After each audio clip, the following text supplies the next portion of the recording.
রাজধানীর সায়েন্স ল্যাবে শিক্ষার্থীদের সঙ্গে ছাত্রলীগ কর্মীদের থেমে থেমে সংঘর্ষ চলছে। সংঘর্ষে একজন নিহত হয়েছে, তার পরিচয় পাওয়া যায়নি। এছাড়াও আহত হয়েছেন বেশ কজন। বেলা 12:30টায় সংঘর্ষ শুরুর পর থেকে এলাকা থমথমে হয়ে আছে, বন্ধ আছে যান চলাচল। এদিকে সংঘর্ষ হয়েছে মহাখালীতে। আন্দোলনরত শিক্ষার্থীরা মহাখালী রেল লাইন অবরোধ করলে পুলিশের সঙ্গে ধাওয়া পাল্টা ধাওয়া হয়। হামলা ও ভাঙচুর হয়েছে ফার্মগেট মেট্রো রেল স্টেশনে। ফরুক বাবুকে সাথে নিয়ে তাইমুর রশিদের রিপোর্ট।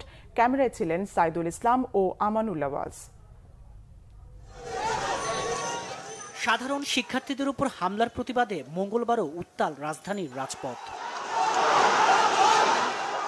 দুপুর 12টার পরে সায়েন্স ল্যাব এলাকায় সড়ক অবরোধ করে কোটা সংস্কারের দাবিতে আন্দোলনরত শিক্ষার্থীরা।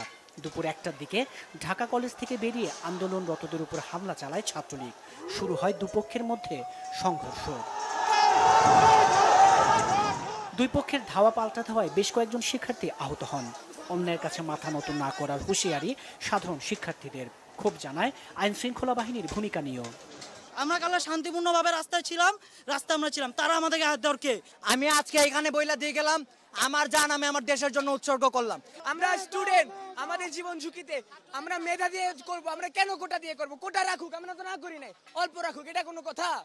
যেই দেশে 56% কোটাতে চলে যায়, তো সাধারণ মেধাবীরা কি করবে?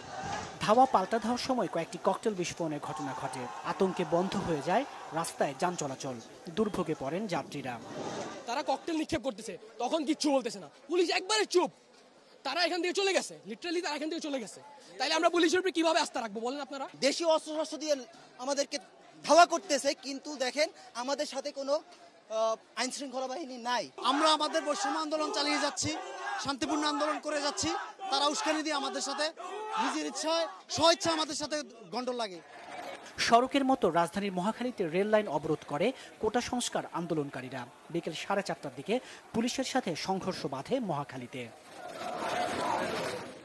রাজধানীর ফার্মগেট মেট্রো স্টেশনে হামলার খবর পাওয়া গেছে। কোটা সংস্কারের আন্দোলন শুরুর পর এই প্রথম কোনো মেট্রো স্টেশনে হামলা হলো। তাইমুর রশিদ, বাংলাভিশন, ঢাকা।